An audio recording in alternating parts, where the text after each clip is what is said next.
Good evening and many thanks for joining us. You're watching QTV Nightly News coming to you from our studios on Caraba Avenue with me, Answana Iswanyase. Here are the main news headlines. As part of efforts to revolutionize trade in the Gambia Investment and Export Promotion Agency, GAIPA, and partners on Thursday launched the Gambia e-market platform called Gam Lumo and promotional videos. At a media briefing on Thursday, the Statistician General Nyakasi MB Sanyang has revealed that 97% of the households have been enumerated and that preliminary results will be released early next month. And in a bid to combat climate change, the former First Lady of the Gambia, Chilel Jawara, and the First Lady Fatoumata Barbaro Friday held a coconut tree planting exercise at the Makati Square in Banjul to preserve the legacy of former President Jawara.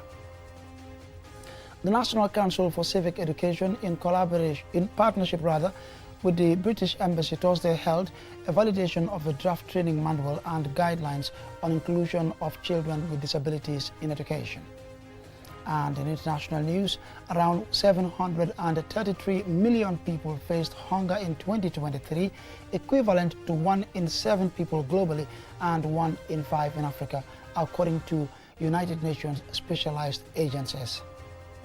Well, stay tuned for more on these and other stories.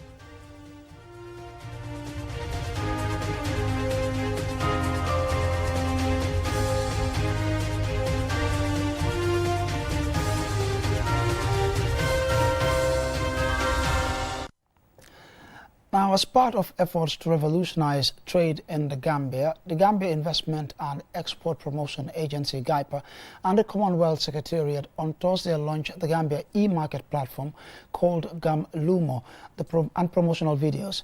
Jennifer Sonko has more.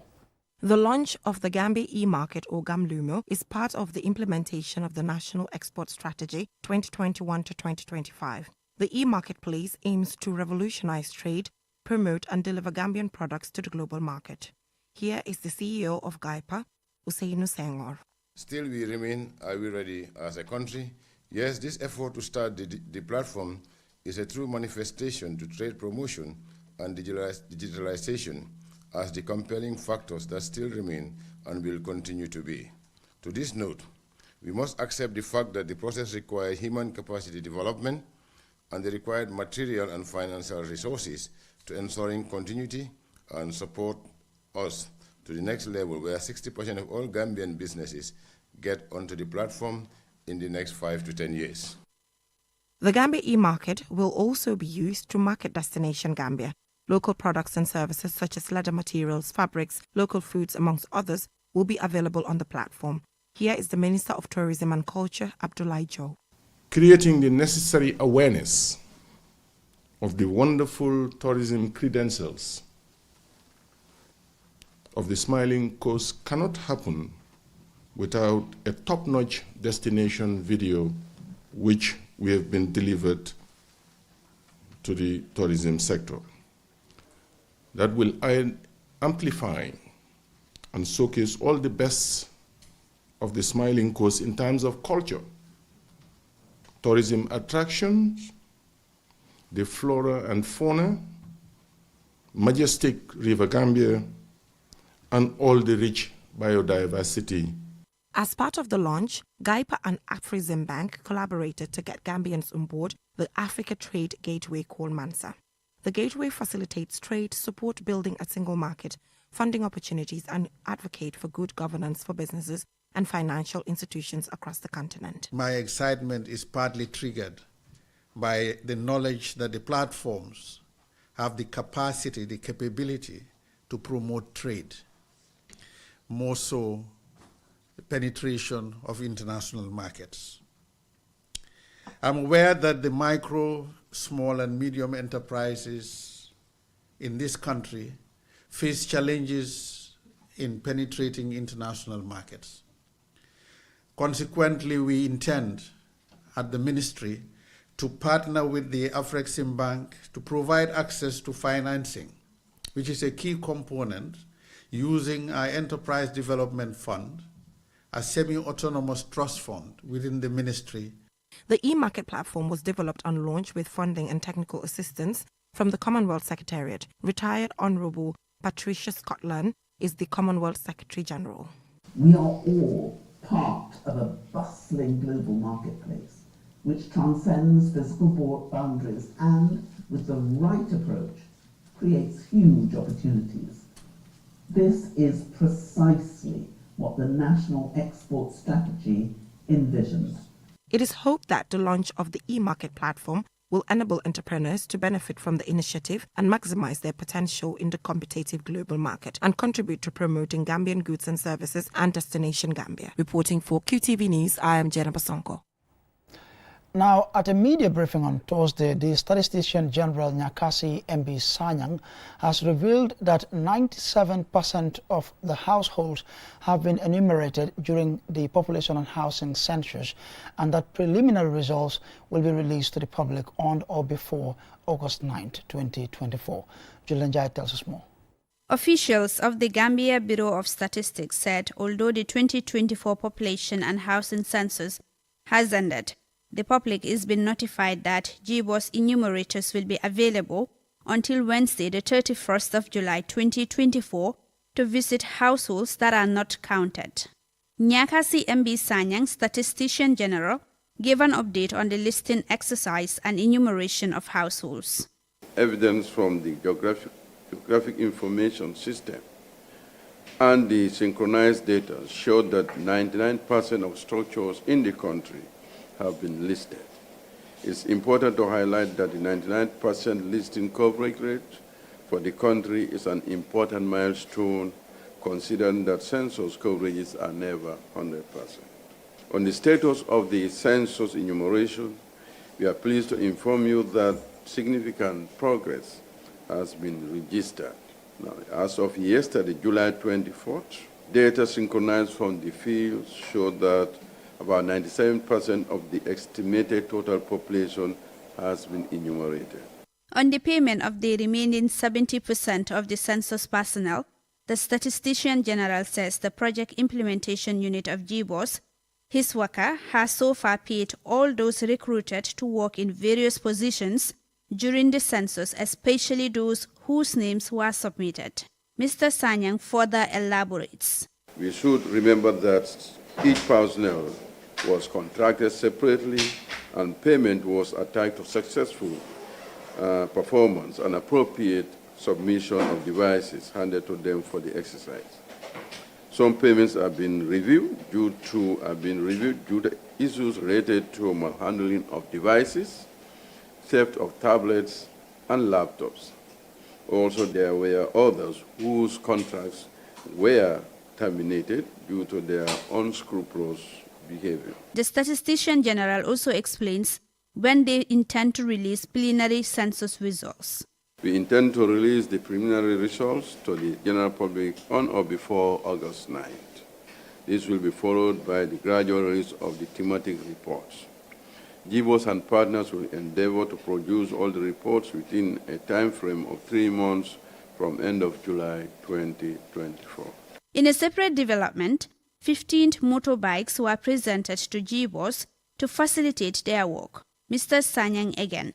His work is harmonizing and improving statistics in West and Central Africa. It's a World Bank project that is there to support statistical operations in West and Central Africa. These are 15 motorbikes and they are meant to facilitate our price data collection. This is the information that provides us to determine the inflation rate. It's a monthly activity and it's a macroeconomic indicator. It's a very important indicator. It helps us, determine the performance of the economy and also the living condition of the people. The Statistician General called on household heads to call GBOS free toll number 1242 to be counted before the deadline on Wednesday. For QTV News, I am Julden Jai. Now, in a bid to combat climate change, the former First Lady of the Gambia, Lady Chilel Jawara, the Board of Trustees of the Kairaba Conservation and Leadership Organization Friday held a coconut tree planting exercise at the Makati Square in Banjul to preserve former President Jawara's legacy. Julenjai again. The Kairaba Conservation and Leadership Organization was launched in 2022 by Gambians from all walks of life geared towards preserving former President Sir Dawda Kairaba Jawara's legacy. The organization seeks to support the conservation and protection of the environment through the implementation of the visionary characteristics of the Banjul Declaration. The 1977 Declaration makes a unique visionary appeal for the preservation of the environment and the diminishing flora and fauna in the country. Since 1977, the Gambia has lost some of its most precious animal and plant species and will continue to lose even more if conservation measures are not taken now. That makes the Banjul Declaration more relevant today than it was years ago. According to the organizers, the tree planting is part of the centenary celebration of the late Sir Dawda Kairaba Jawara. Lady Chilel Jawara, the former First Lady of the Gambia, expressed appreciation for such a laudable initiative dedicated to her late husband. Lii dafa tax suma xol bi gëna sedd ci àddina because mu ngi dee ñëpp a ngi ko fàttaliku. I am touched and my heart is filled with joy because Sir Dawda was celebrated while he was alive and remembered after his death. I am so happy to plant these trees together with the Gambia's First Lady and Mayor Lo of Banjul and others. I am praying for this tree to grow sustainably in memory of late Sir Dawda. Fatoumata Barbaro, the First Lady of the Gambia, said they planted a lot of trees last year and named some after Sir Dawda Kairaba Jawara and others. And this time tamit liñ advice on moy ñu def fruit trees. This year too, we were advised to plant fruit trees because they are more productive. They can provide people with shade and food. Last time, we planted neem trees. This time, we planted coconuts. So we are naming these trees after Sir Dawda. Rohi Malik Lo, the mayor of Banjul, urged President Adama Barrow to rename Makati Square after Sir Dawda. She said the former president was a champion in combating the effects of climate change. It's very, very important for that day ñu jagleel ko Sir Dawda. I am also suggesting for this day to be dedicated to Sir Dawda. I am not saying the day should be declared as a public holiday, but organizations such as Kairoklo can use the day to plant trees in schools so that Sir Dawda's legacy will not be forgotten. I am happy about this. Rohi John Manyang, Minister for Environment, also paid tribute to former President Jawara and thanked Kairoklo for the initiative. Kooku dafa taxaw pour gis ne Gambia la gis parce que Minister of Environment ñun suñu liggéey dañ fi nekk pour Gambian. This organization is here for the Gambia and the Ministry of Environment's work is also here for the Gambia. We all have a stake in environmental matters and these coconut plants will also serve as a source of food for generations. In as much as we are embarking on climate change mitigation, we are also working towards boosting the agricultural sector. I am urging the stakeholders to strengthen the advocacy because it's one thing to plant a tree, but it takes a lot to sustain it. Other speakers include Almame Funding Tal, chairperson of Kairoklo, and Bakari Toure, veterinary doctor, who both call on young people to embrace the ideals of conservation leadership and build the foundation for a strong, sustainable socio-economic and progressive society. For QTV News, I am Julde Njai. And the report there by Julde Njai will lead us to the commercial break, but we will be right back. Dear QTV viewers, we have an important announcement for you. Starting from the 12th of August 2024, QTV will be broadcasting on a new frequency.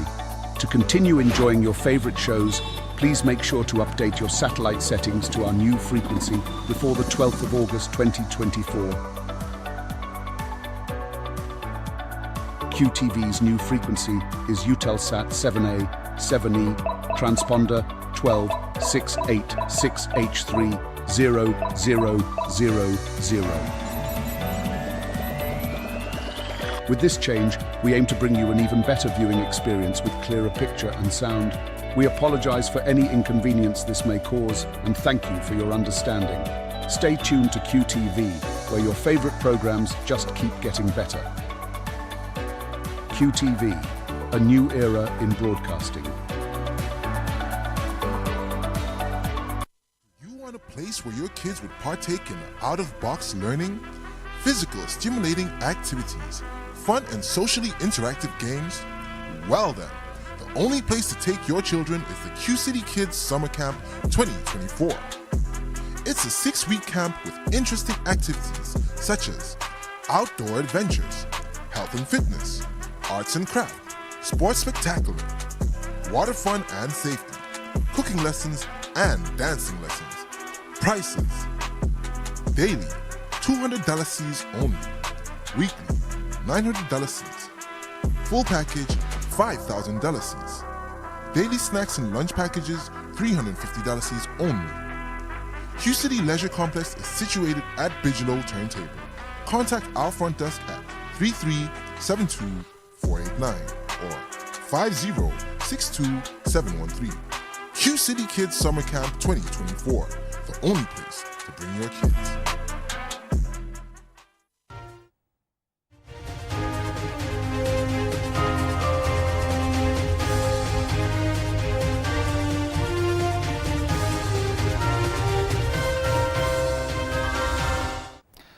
Welcome back. Following the commercial break, reminded you're watching QTV Nightly News, coming to you live from our studios on Caraba Avenue.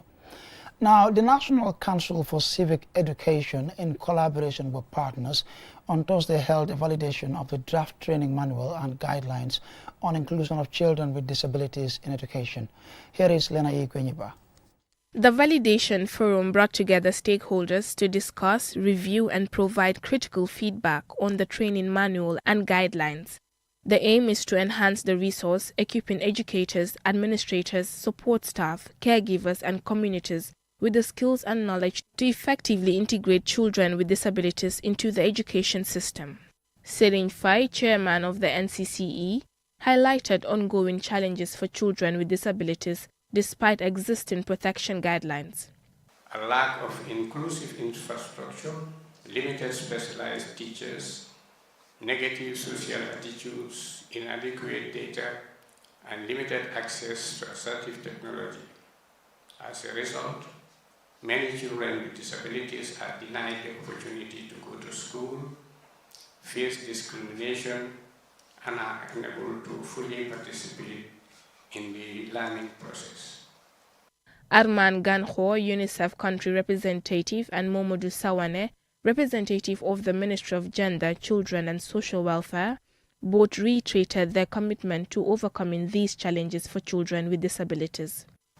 The development of this training manual and guidelines is a testament to our commitment to building an inclusive society where every child's needs are met. This research is not just a tool, but a beacon of hope for many children and their families, providing the support and guidance necessary to foster an environment of acceptance and understanding. Together we can build a society where every child, regardless of ability, is valued, respected, and given the opportunity to flourish. Mohamed Kurubali, chairperson of the Gambia Federation of the Disabled, and Alhaji Mo Nam for Upper Salum, and chairman of the National Assembly's Select Committee on Education, Training and ITC, expressed hope that the training manual and guidelines will ensure educational rights for children with disabilities. In validating this training manual or guideline, we will be able to come up with very good recommendation, observations, to give the consultant an opportunity to incorporate same therein, and then we will be able to move to the next step to ensuring that at all costs that the rights of children to education will be achieved. This manual, at the end of the day, once it's adopted, I think it's going to help us, all of us, not only caregivers, not only educators, but also members of society, to see how best we can help. The 2021 situational analysis revealed gaps in inclusion, and the 1998 National Disability Survey noted a 1.6% disability prevalence. Key institutions like St. John's School for the Deaf, the School for the Blind, Gambia Organization for the Visually Impaired, GOVI, Methodist Special School and Mobility and Rehabilitation Clinic remain crucial, but many children with disabilities still lack access to education in the Gambia. Reporting for QTV News, I am Lena Igwanyiba. Now, 33 students graduated on Friday after completing a year-long sub-regional ophthalmic training program at the Seazide Regional Eye Care Center in Kanifing. Loliam Kamara was at the graduation ceremony at the Ebunja Theatre and Sina reports. The theme for this joyous event is Why Eye Health Makes Sense for Economic Development. The students train in various fields of medicine, such as community ophthalmic nursing, as optometric technicians and surgical ophthalmic nursing, amongst other areas. Dr. Winston Cisse, the CEO of Sheikh Zayed Regional Eye Care Center, congratulated the graduates and commended them for their dedication and hard work throughout the training. Believe in yourselves, stay curious, and never stop striving for excellence. The future is bright, and you are well prepared to make a meaningful impact on the world. Remember that education does not stop here. Continue to seek knowledge, embrace new challenges, and strive for excellence in everything you do. The world is full of opportunities waiting for you to explore and to conquer. Per Mendy is the Regional Ophthalmic Training Program Course Coordinator. We thank God that these graduates today, they've all passed the exam, and they were examined in terms of what is needed of them. The examination was very standard, and there was no fraud observed or no fraud reported to me. So that means that it was a fair exam and it was a standard exam. We thank God that also that today we are passing students with 15 distinctions, 16 credits, and 2 passes, no failure. Sajo Kanye, manager, the National Eye Healthcare Program, said eye care services are available across all the region of the country. He then gave this advice for the graduates. And most of you had a vision when you came here. And thank God you've all passed your exams. Go back and serve your country. I know some of you will leave and go for greener pastures, but that's still good because at the end of the day, the remnants are coming back to the country. So work closely as a team and don't work out of a box. The guest speaker, Professor Patricia Ward, explained how poor eye health can lead to decreased productivity and increased healthcare costs, ultimately hindering economic growth. When we look after our eyes, we find out that we can take care of ourselves, the quality of our lives will be better, and will contribute to the development and productivity of our nation. And you can only be productive in your country if you have good eyesight, especially children. If we tell you that your child needs glasses, please allow this child to wear glasses. The Director of Health Services of the Ministry of Health, Mamadou Tignassi, congratulated the graduates and called for continued support in the eye care sector. Kato Kijera, the matron at Sheikh Zayed Eye Care Center, gave the vote of thanks on behalf of her colleagues. The graduates took an oath to serve their communities to promote eye health. Certificates and prizes were awarded to students and several departments at the Sheikh Zayed Regional Eye Care Center for their outstanding achievements. For QTV News, Loli M. Kamara. And from the report there by Loli M. Kamara, time now for international news in a moment.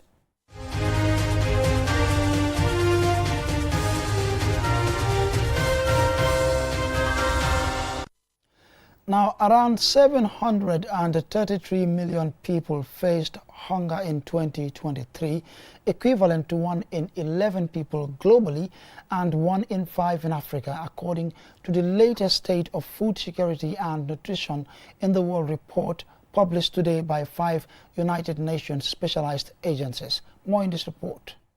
The United Nations goal of ending world hunger by 2030 appears increasingly difficult to reach as wars, climate change, and economic crisis take their toll, according to a report released on Wednesday. The alarming report, compiled by the Rome-based Food and Agriculture Organization, the UN's International Fund for Agricultural Development, the UN's Children's Fund UNICEF, the World Health Organization, and World Food Programme, was presented for the upcoming G20 summit in Brazil, and suggested that a reform of financing food security and nutrition was required to reduce global hunger. Humanity is at a worse situation today than 9 years ago, when the drive to eradicate hunger by 2030 was launched as challenges such as climate change and regional wars had grown more severe than envisaged a decade ago. If current trends continue, about 582 million people will be chronically undernourished by the end of the decade, half of them in Africa, as a healthy diet was unaffordable for more than 1/3 of the world's population in 2023, the report warned. According to current estimates, between $176 billion and $3.98 trillion would be needed to eradicate hunger by 2030. Regional trends varied significantly, with hunger continuing to rise in Africa, where growing populations, wars and climate upheaval weighed heavily. By contrast, Asia has seen little change and Latin America has improved. The UN also said the way the anti-hunger drive finance had to change because greater flexibility is needed to ensure the countries most in need get help. While there has been some progress in specific areas, hunger in places like Sudan and the Gaza Strip has been dramatically worsened by ongoing conflicts. Reporting for QTV News, I am Lena Igwenyuba. And I'm afraid this is where we draw the curtains on this bulletin. But before we take a leave of you, here's a recap from your headlines. As part of efforts to revolutionize trade in the Gambia Investment and Export Promotion Agency, GIPA, and partners on Thursday launched the Gambia e-market platform called Gam Lumo and promotional videos. At a media briefing on Thursday, the Statistician General Nyakasi MB Sanyang has revealed that 97% of the households have been enumerated and that preliminary results will be released early next month. In a bid to combat climate change, the former First Lady of the Gambia, Chilal Jawara, and First Lady Fatoumata Barbaro Friday held a coconut tree planting exercise at the Makati Square in Banjul to preserve the legacy of former President Jawara. The National Council for Civic Education, in collaboration with partners, Thursday held a validation of the draft training manual and guidelines on inclusion of children with disabilities in education. And in international news, around 733 million people faced hunger in 2023, equivalent to 1 in 11 people globally and 1 in 5 in Africa. That's it for this bulletin. Do join us tomorrow same time for more news. Until then, thanks for watching.